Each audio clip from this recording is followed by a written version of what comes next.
Good morning, good afternoon, good evening, wherever you are, whatever you're doing, and welcome to another episode of Media Matters by Anfield Index.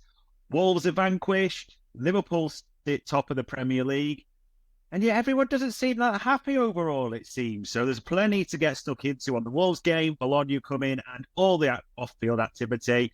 I'm delighted as ever to be joined by David Lynch. David, we'll kind of talk into this a little early, but not too much. Are you getting the sense that we are top of the league, but it doesn't seem an ecstatic fan base, does it? Yeah, I to be honest, find it absolutely bizarre. I think some of the reaction on social media in the aftermath of that game at the weekend was just odd and really kind of took me by surprise. I mean, at the end of the day, Liverpool won that game without playing particularly well, and yet still kind of comfortably deserved it. You look at the underlying numbers from the game; they absolutely deserved to win it. Could have run away with it actually if they'd have put a couple of basically open goals away. Didn't give up much in terms of chances except the goal itself, which they literally put on a plate for Wolves.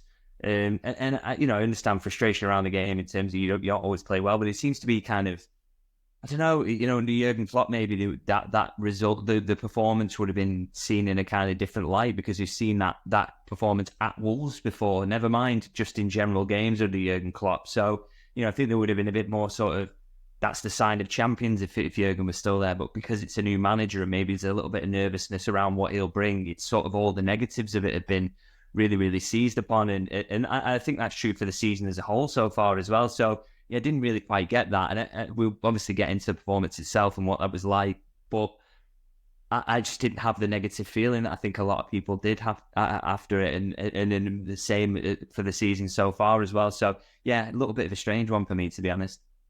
Yeah, it does seem weird, especially when you watch what other teams are doing this weekend as well. There isn't a bit more cheer. I mean, let's get into the performance because I know it wasn't perfect and people will look at the start, but like you said, we gifted Wolves a goal essentially. That played part of it. It seems to be the thing that everyone sort of maybe fixating's a bit strong, but it doesn't seem sort of positive reception around the performance from Saturday. Yeah, so I thought Liverpool's biggest issue was, I think the statistics bear out that they created far better chances of either side, and they didn't give very much up at all in terms of actual chances. I think that's borne out by the numbers, but also by what we actually saw.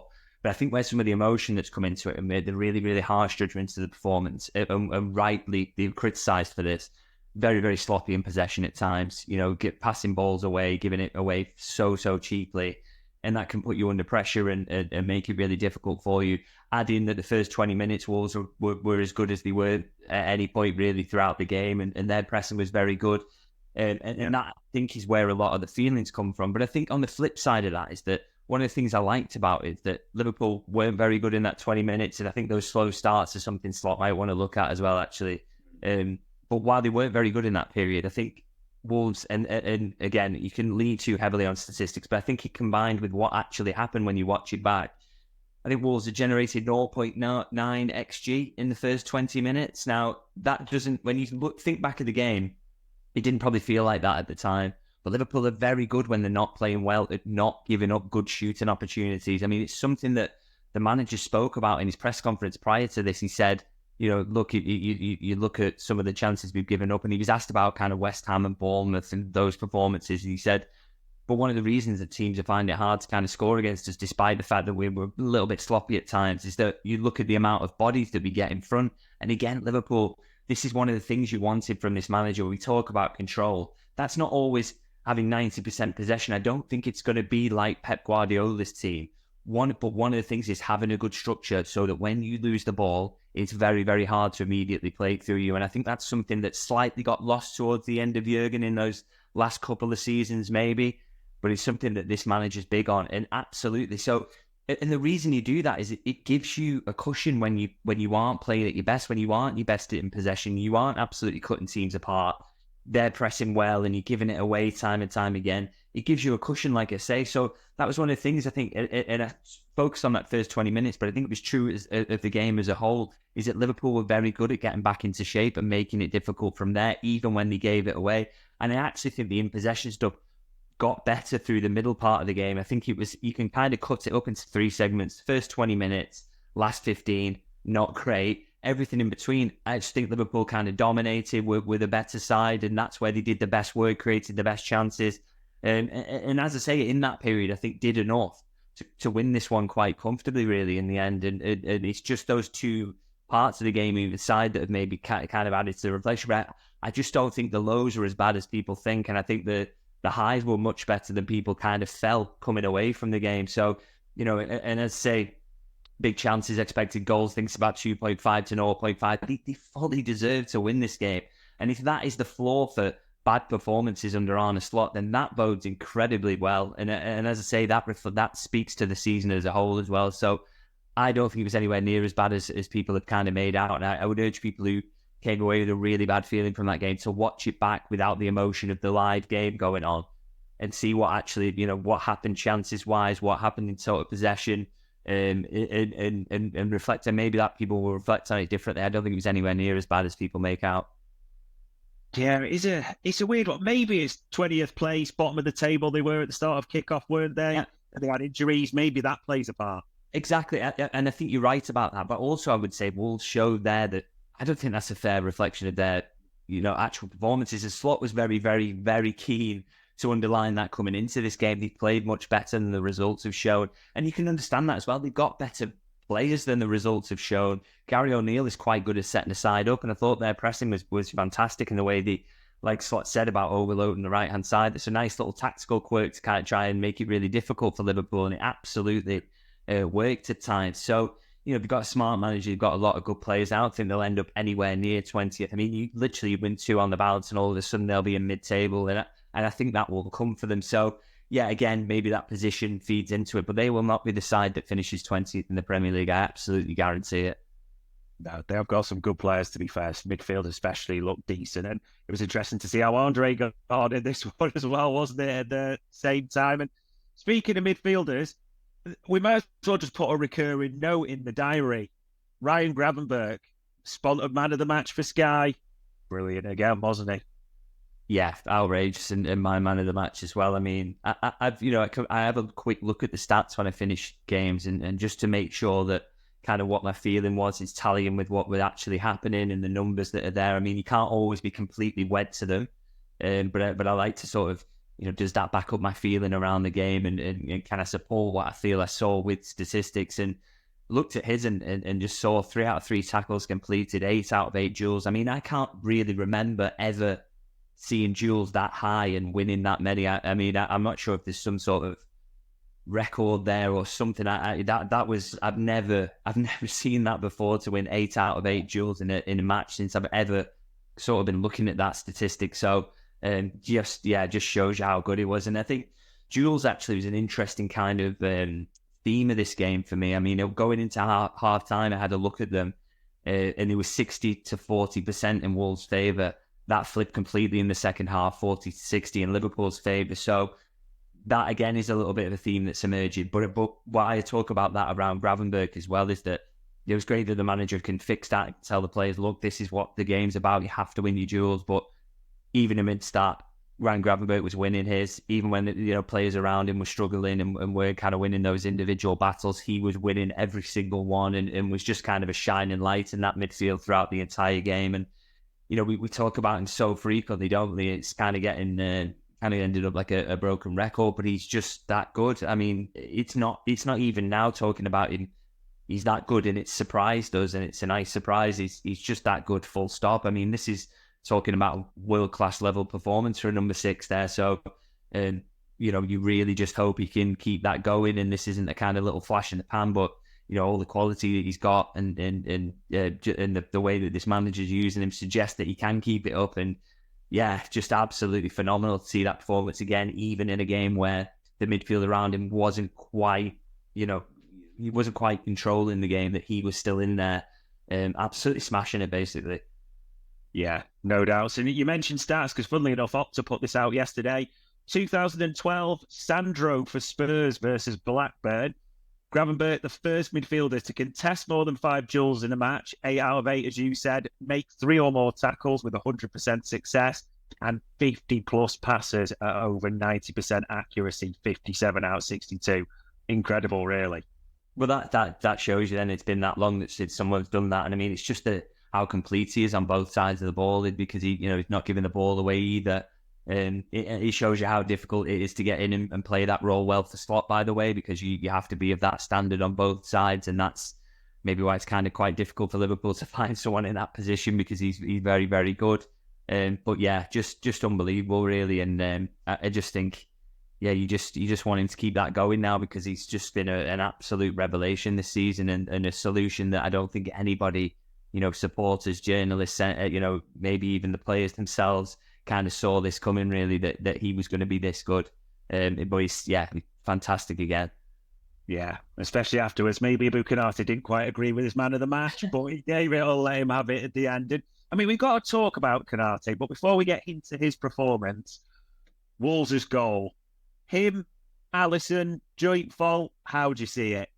Yeah, I think it is a little bit of a joint issue there, really, because I think obviously I'm sure that Konate's talking to him. I'm sure. I mean, only those two will actually know who really was to blame and who was saying what and what.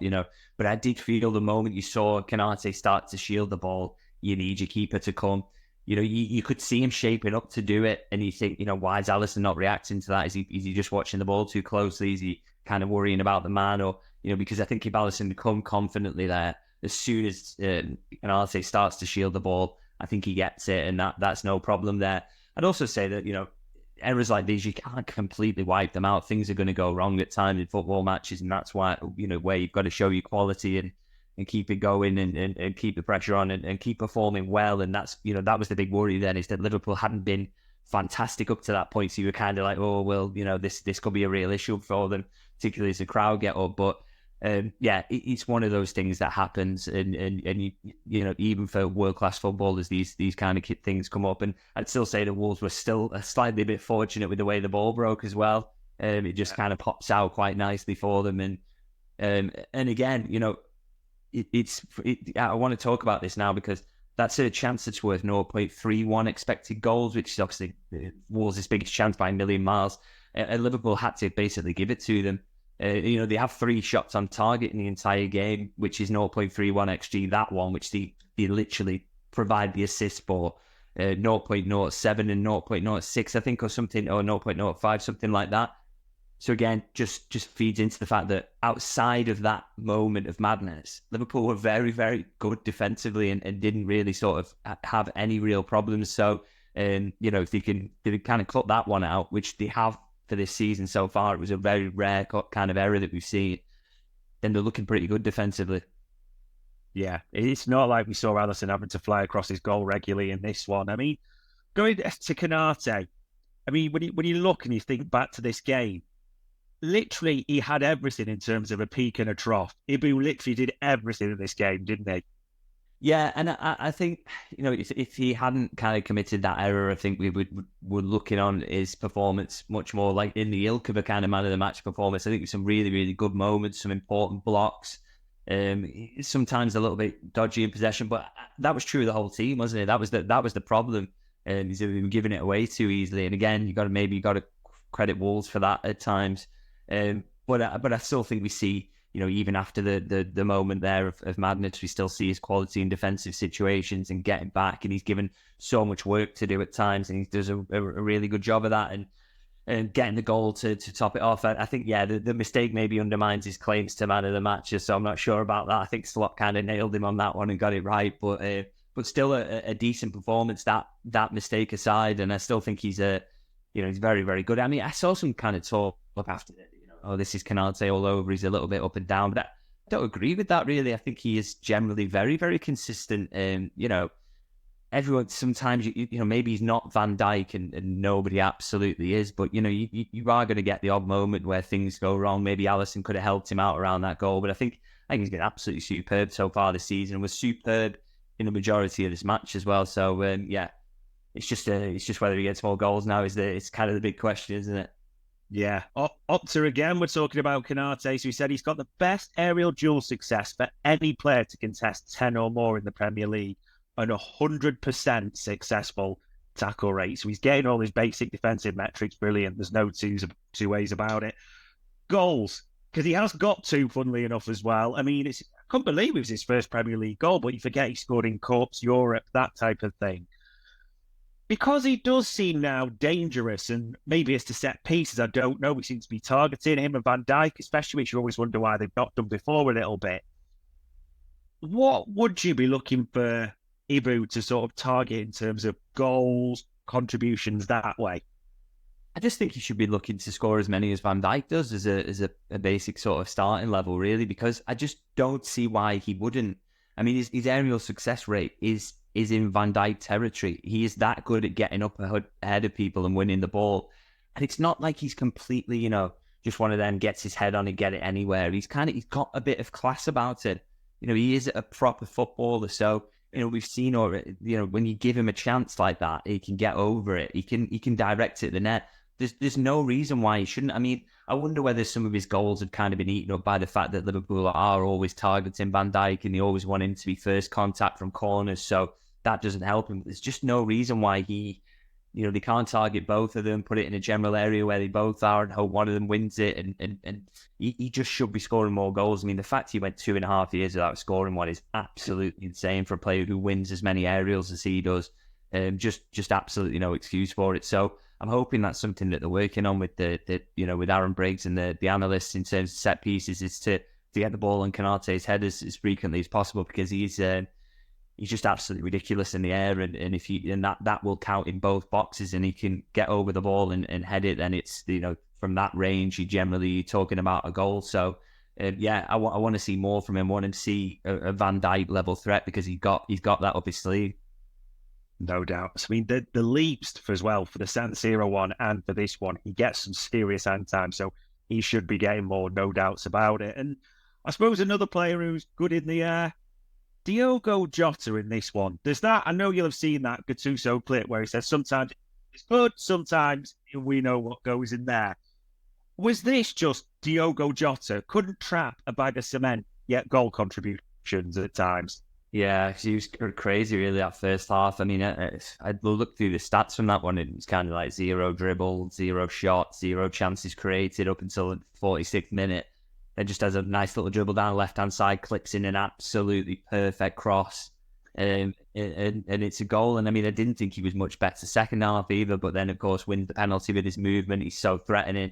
Defenders are really scared of him. So, yeah, it's kind of him all over. And I guess it's one of those, really, you can say, I don't think he's always like this. I kind of wrote that after the, kind of typical Jota, and maybe being a little bit unfair on him, because, he's had much better games than that. And maybe this wasn't a game for him in terms of being successful in build-up and really contributing in that regard. But I think, he is a little bit like that at times, and a bit frustrating. And then all of a sudden he pops up. And I guess the huge question is, does that really matter? Does it matter that he isn't absolutely sensational in build-up, as if he gets 2 goal contributions and it wins you the game? In the aftermath of this game, absolutely not. Going forward, I'm not sure. We'll kind of see, whether that. But I think Real Madrid are really good proof, actually, that if you keep, you could be absolutely terrible throughout a game and have 2 moments of magic and win it at any level. So. Maybe Jota's kind of at that ilk, and Liverpool, it won't really hurt them as long as they get the goal contributions, as long as they're winning games, then that's all that's important. So we'll kind of see on that going forward, I guess. Yeah, and he back on the goal trail as well, wasn't he? Got a couple against West Ham, so if he just keeps making the goals and contributions, we will take that. And I mean, we've touched on a little bit of the sort of negative sentiment that kind of has been felt on social media. We're 8 games in, Davis. We have got a decent sample size. We're starting to see patterns now. You can, link things, make trades that way. Speaking of numbers, because we are top of the league, we have got 15 out of 18. From what you expected, how would you rate Slot? Say it's out of 10, or his overall performance, and how Liverpool especially are getting on so far? 8 or 9. I think I'm really, really high on the start, because I didn't expect this. I mean, it's easy to say now, and I think we'd spoken this summer, didn't we? Kind of quite a kind fixture list coming into the start. We did discuss that, so I'm not kind of dismissing that as an element. But to go and win those kind fixtures is still extremely difficult, particularly when you're a new manager who's come in, who's had, pre-season has been massively disrupted by international players being away.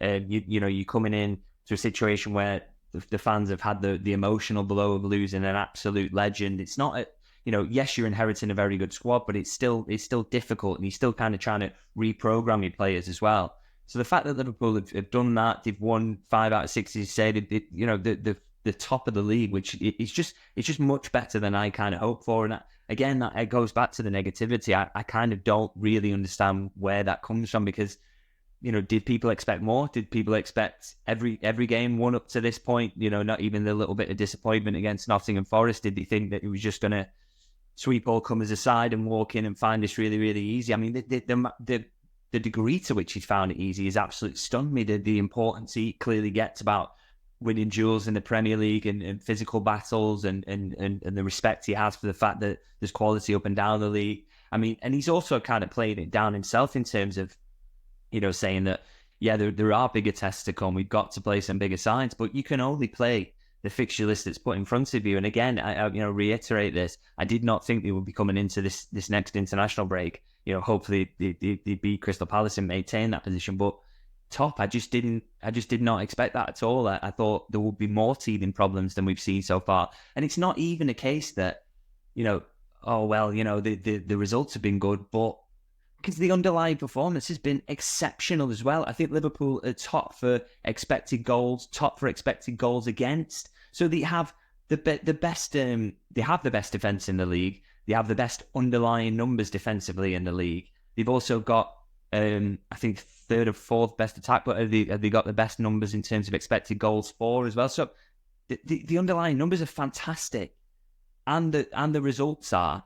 And the performances, yes, there's been a couple of patchy moments, but even there, you would say that they basically have deserved to win every game, except maybe, Forest, I just think, was one of those where if the attack had functioned even 5% better, they would have been much better. So it's, I just don't understand where the negativity comes from. This is not Ten Hag facing 50 shots a game and thinking, and still coming away with wins and saying, that everything's okay, we're going to be great, look at the results. It's not. The underlying numbers completely back up that this is a team that is very, very good, is very hard to score against, and scores a lot of goals. So where is this negativity? Did people just think he was going to walk this league and win every game, and anything less than that is a travesty? I find it bizarre. And yes, the manager keeps saying tougher tests to come, and we all accept that. But he hasn't had those tough tests yet, and we'll see how that goes when it comes around. But thus far, I don't know what anyone's disappointed by. And I keep saying it. I could not believe the reaction to the Wolves game, because I thought, the underlying performance again there was much better than people gave it credit for. The result was very good. It was almost a Jurgen Klopp style win in terms of grinding it out. And yet people seem to be absolutely miserable about it, thinking that, as soon as Liverpool face a good side, they'll get battered. Well, we'll see, won't we? We don't know that yet. But this is, anyone who expected far better than this, I can't quite believe it, to be honest. It is strange, and I think I said at the start of the season, you'd have to give a new manager leeway. We probably wouldn't see the pattern to play initially, but we really are already. We're starting to see a blueprint. And there was one, I know you've seen it, Dan Kennett from Under Pressure put it up on Threads to say, so far, Slots Liverpool putting up some serious numbers across the 8 games so far on the defensive side. They still only concede 1 shot every 17 minutes when the game is tied. The value, and you mentioned this, those shots is tiny, just 0.4 XG. And there's only 2 up to big chances conceded when they're tied. I mean, that shows they're also managing the game well, doesn't it? Yeah, absolutely. And again, I thought those statistics really good. Right, great to see someone pointing this out, in amongst the seeming misery in the aftermath of the Wolves result. But again, another thing that kind of gives them credit as well is I wrote a piece on Substack the other day about, Liverpool's defending, and said, so this is prior to the Wolves game. So unfortunately, I don't got the statistics off the top of my head after that, but they only added 0.57 XG, was it? So, but Liverpool had basically conceded 50% of their XG they've conceded so far this season at 3-0 up against Bournemouth and Manchester United. Half of the total XG they've conceded when they've been absolutely cruising in games and basically took the foot off the gas, which is something, by the way, we possibly need to see to avoid injuries this season. So that is unbelievable defensive performance. It's the one thing, one of the main things people were talking about. They don't want the games to be basketball games. They want a little bit more control. They want the the team to be set up in a way that they're very, much less easy to cut through. So the fact he's done that so quickly is mind-boggling to me. I think it speaks extremely highly to the quality of Slot and his coaches and the work that they've done so far. And also, of course, the players are doing a fantastic job. But again, did everybody expect this would happen so quickly? I get he's inheriting a very good squad, but I still didn't think that he would pick it up that quickly. I mean, Pep Guardiola inherited a very good squad at City, and it still took, his first season was full of absolute mishaps and all sorts going wrong. And maybe they're to come for Liverpool. But again, what we've seen so far, I just think people should be absolutely delighted with it. And, and it's not just that, the defending's improved. The attacking's still there. The quality's there. The XG numbers back it up. They're scoring goals. Yeah. Liverpool just doing really, really well on both sides of the ball. And so, yeah, I just don't think people appreciate how hard that is for a new manager to come into a new league, players he doesn't know that well, and with the international disruption over the summer to bed that in so quickly. It's just an absolutely phenomenal achievement, and I just feel like people should be a little bit more positive about it. Not least because Liverpool are top of the league as well, which is that's the aim. It's pretty good. So yeah, don't kind of get reaction, and I thought it was a great tweet from Dan to point that out as well.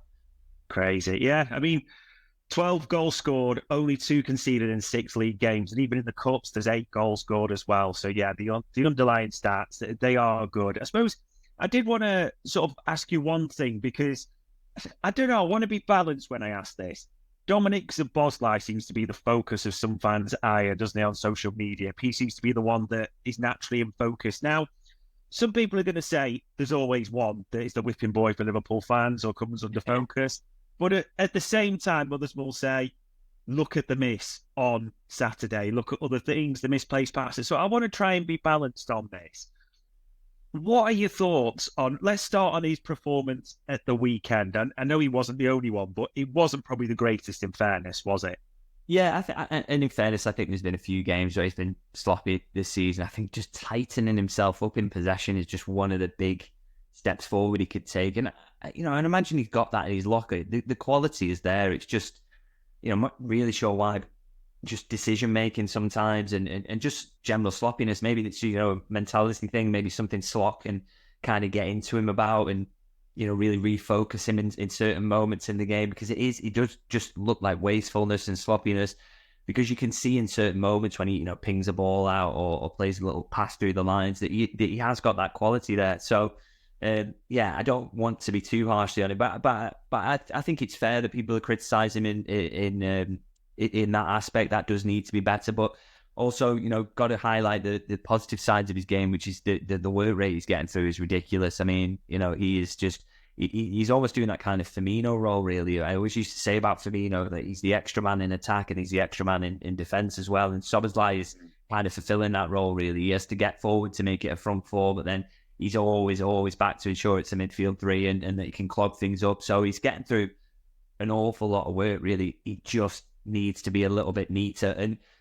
I would say about the miss of the weekend, I probably call it that. That is so unlucky that it hits Sam Johnston in that way. I mean, in that moment, you are not thinking, and I'm sure anyone who plays football will know this, in that moment, the ball fired across the box there, you are not thinking bottom corner. You're just thinking, I've got to touch this. This is going in the back of the net. I can't miss from here. You're literally just thinking about contact on the ball, not about trying to open your foot up and put it in the corner, because you don't need to. He just needs to hit the ball, and he goes in, and he does hit the ball, and the keeper just gets ridiculously lucky, really, with the way it hits him. It's so unfortunate. I wouldn't really call that a miss, and I think the people who are calling it a miss would probably be the same ones chanting Darwin Nunez' name if he'd done the same. So, I don't want to be too harsh on him on that one. I think the movement's good. I think he does everything right. It's just unfortunate. And, if he keeps continually doing that and find ways to hit the bar from 5 yards or whatever, then maybe we'll have a conversation about it. But I just think that sharpness in his play in tight areas and even in open spaces, actually, he maybe needs to find that. I think that's something that the manager will absolutely be working with him on. But I think the criticism has been a little over the top, but clearly improvements need to be made, I think. Yeah, it's interesting that Slops challenged him on scoring more goals, more goal contributions that way. So we'll see how he works on. But I suppose in terms of what we've seen from him as well in these 8 games, he's pretty much settled now. There is a midfield three. The others seem to be alternates, don't they? It's Rambert, McAllister with Szoboszlai ahead of them. Szoboszlai is a key cog in that, isn't he? Because he does go into the press. And also that, as you said, that running power to cover back. That's often a really important part of what we see in the game. Yeah, 100%. You need that. You need that covering off. You need to, because it's all about, you can have as good a structure as you want, but getting the right someone who will just sprint back to get the right side of the ball is really, really helpful in slowing up the opposition down. And it's something that Liverpool didn't kind of quite get right, I think, in that last season under Jurgen. They were just a little bit too easy to play through if the ball broke in certain situations. So I like the work that Szoboszlai is doing in terms of that, and I think it's a general sort of thing in terms of that, that determination to get back in and make it really difficult, and that is why Liverpool's expected goals against is very, very good, and that's why the defensive record is very, very good, and that's an immediate improvement that everybody wants to see in it. As much as it's down to structure and setup and what the manager's doing, it's also down to a little bit of hard work as well, and to see both of those come together to make Liverpool hard to play through is very, very encouraging. Yeah, there is a lot to be encouraged about, people. Maybe just something to think about over this coming week as well. So we'll see. And cheer up, everyone. Top of the league, we should be taking that all day long. And it's interesting because I did want to ask you, because I'm still enjoying Slot's press conferences. We're getting a lot in these. Even the embargo, maybe he's being asked the right questions, but he's given a full sort of unbridled access almost to his thoughts, his mindset, how he's seeing things. He's not really holding anything back, which I like. Recently, I'd say the last few, and I'm talking press conferences, embargo, and even the way he's now got the players talking. I mean, he says about the left-hand, right-hand side, top of the table, as we call it. So he has talked about the fixtures a lot. He's even talked about the gap to City in the last few, years as well. He's been quite open and honest about it. Do you think he's having a real go at thinking from his mindset and trying to understand that, let's just dampen expectations and go the classic one game at a time? Yeah, and I think it's fair to do that. You don't want to get carried away, and I think your manager should absolutely not get carried away. He has to manage that because, I think we've seen Ten Hag fall into that trap a few times of getting a few good results, maybe undeserved results, and then thinking, he's the cock of the walk sort of thing. It's you've got to be very, very careful about that, especially because your players hear what you say. Again, he doesn't want them walking into games, some of the big games that are coming up, and thinking that they're the best team in the world and that they don't have to work hard, they don't have to do all the basics, and that it's going to be easy. He's going to need them to be at the best. So I think he's kind of right to play down those expectations. And it just is ultimately true as well, isn't it? We don't quite know how good this Liverpool side is yet. Very, very, very encouraging signs from what we see so far, but they've got to keep it up against some of the tougher opposition that's coming down the line. So I think he's right to sort of create that mindset that, okay, we're doing all right now, but what are we going to do when we face some of those tougher sides? So I think that's fair play to him for doing that, and it sort of prevents him from falling into a trap that he's of his own making, really, further down the line. Yeah, October will be interesting as well, because another international break. People, we're looking to Forest, Arsenal away in October as well. So there are a few, very much tougher challenges on the horizon, no doubts at all. And I mean, one of the things we've talked about this as well, we've pretty much, bar the odd player now and again, had a full squad available. I mean, it's going touchwood, great guns on the injury front. And I know I'm saying it. What as I'm saying it. I mean, I'm hoping there's no bad injury updates coming. The only one I did want to ask you about, two. Nunez, after all the talk of Wolves having viruses, it sounds like Darwin's caught something for this one. And Robbo had a knock, didn't he? Came off at the weekend as well. Any updates on those two?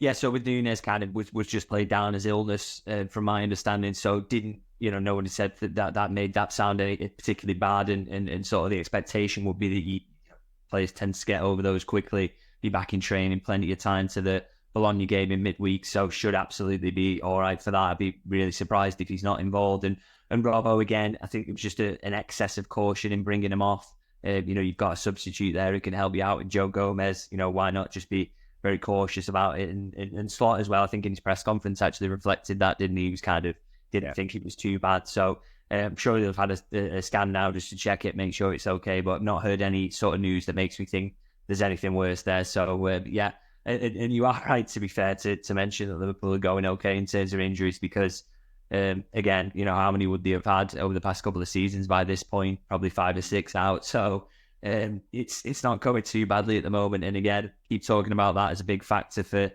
giving Liverpool extra points this season. And really, really hope you can keep that going, because I think it makes such a difference.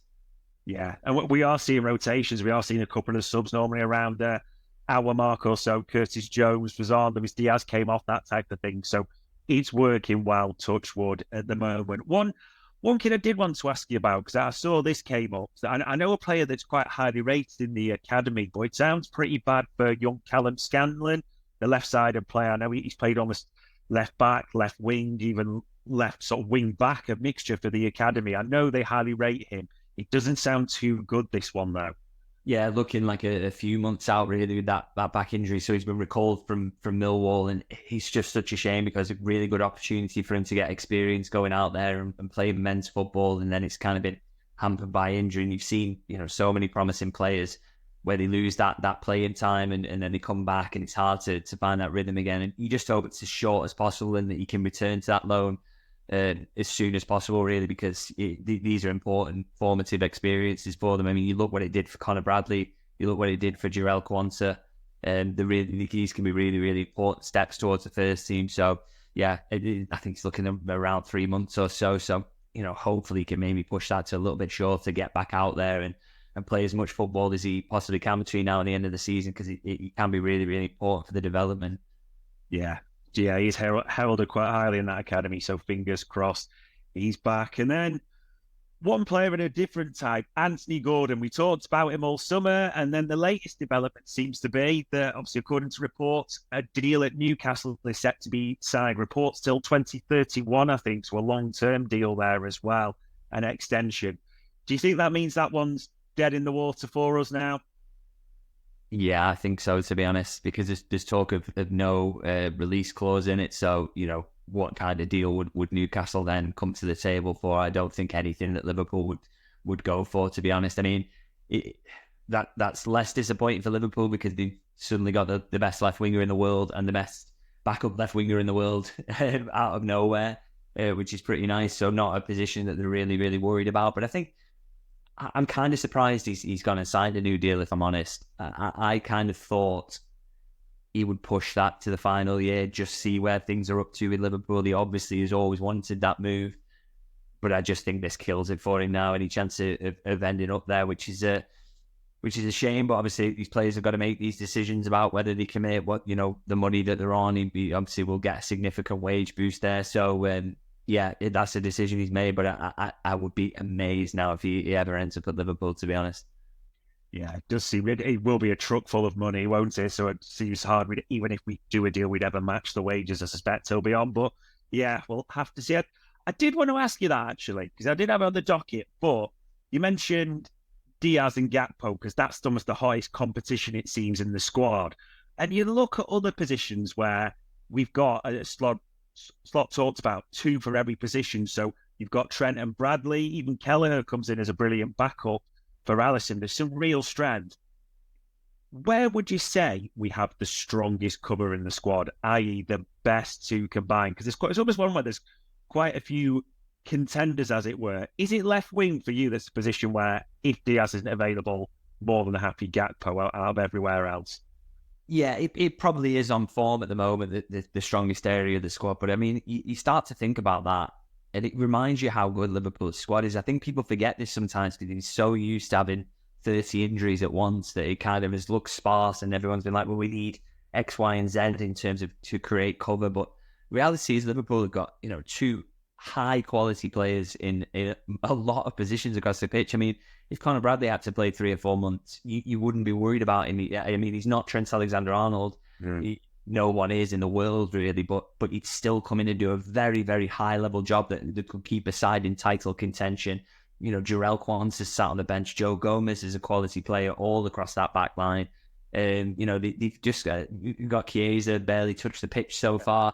Very excited to see what he can do. I know, Nunez can be frustrating at times, but still a decent quality backup, which is what he is at the moment. So there's just real quality all across the pitch, really, and Liverpool are really well stocked. If they avoid injuries, which is the aim, really, isn't it?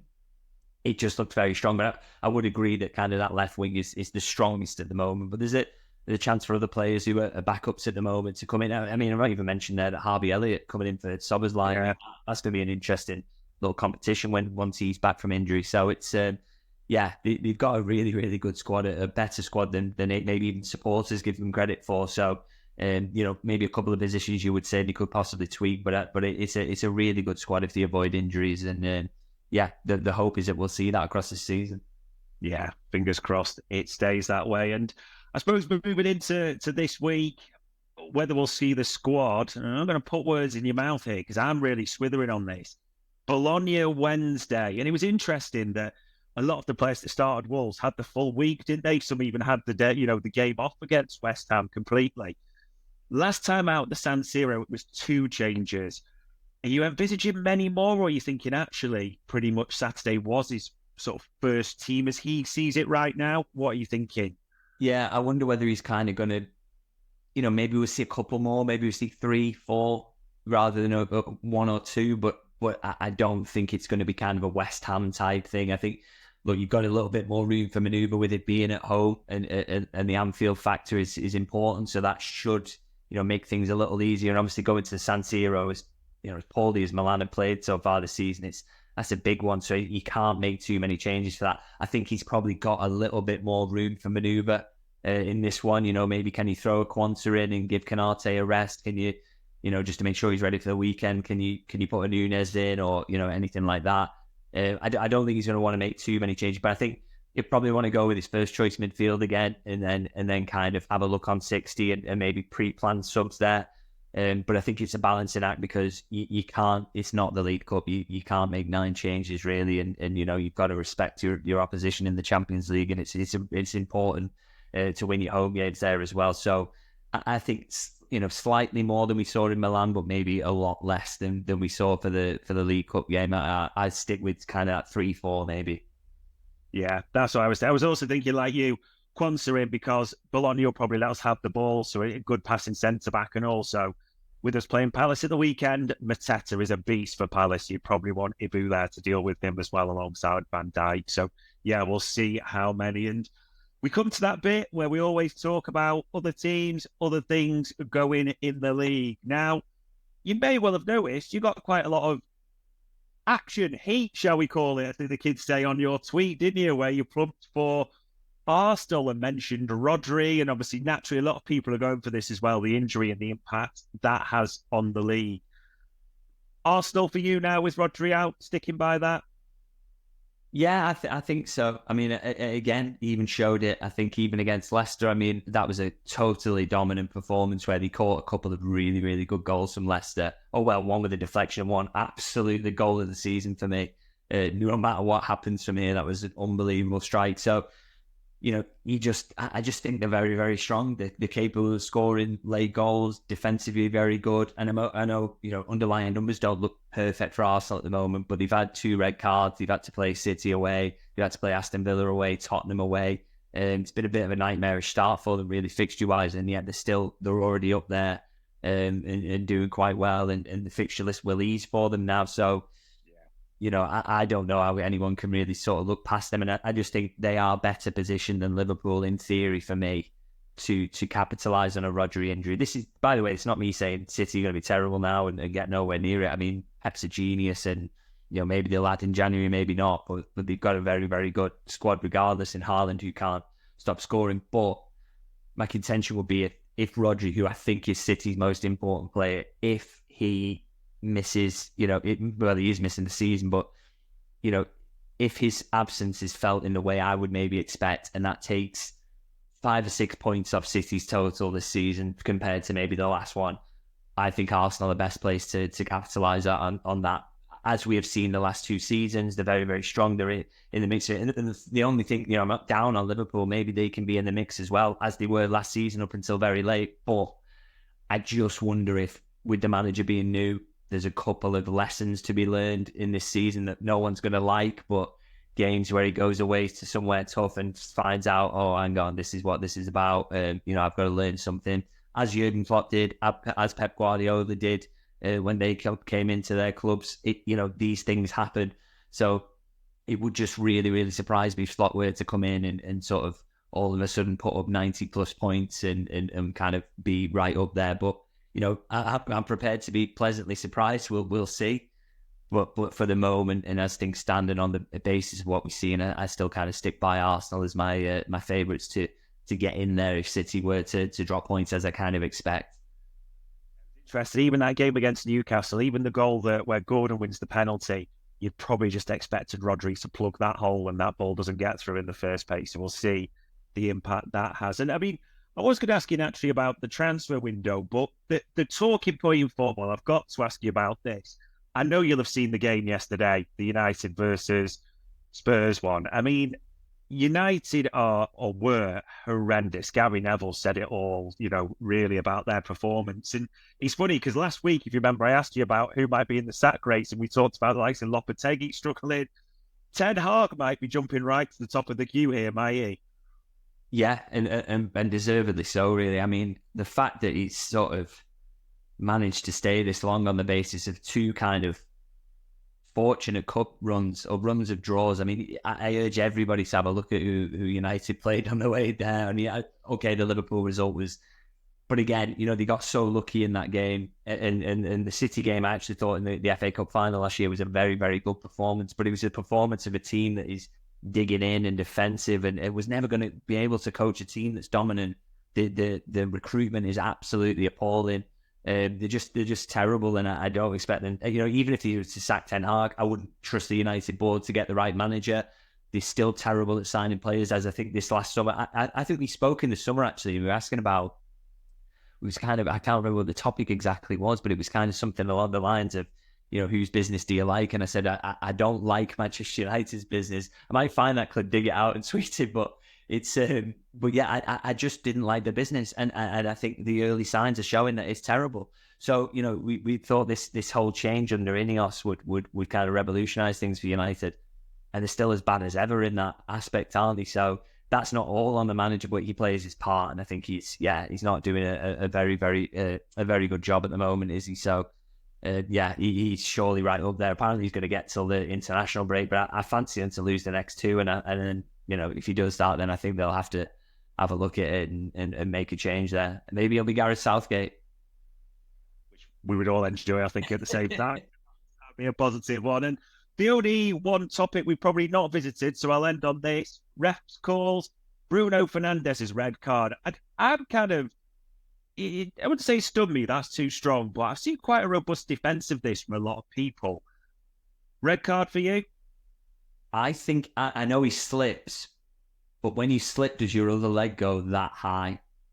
Yeah, exactly. He's reaching, isn't he? And I think he's reaching to commit the foul and maybe clumsily goes in too high.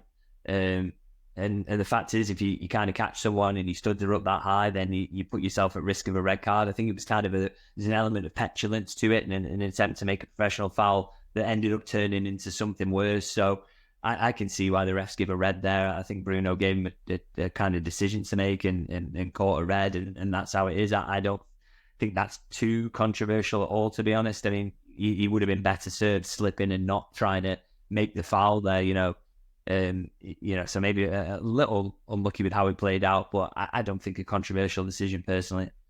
No, not at all. There's an interest in the way different people saw it, but there we are, ladies and gents. We are at the end of a time where Liverpool will finish the month on top of the league. Couple of interesting games to come with Bologna this week in the Champions League, and then an early kickoff against Crystal Palace. So we'll see how those play out. But all at least we say as ever is David for the time, the insight, and the answers. It's much appreciated. Thank you very much. And ladies and gents, that was another Media Matters by Anfield Index.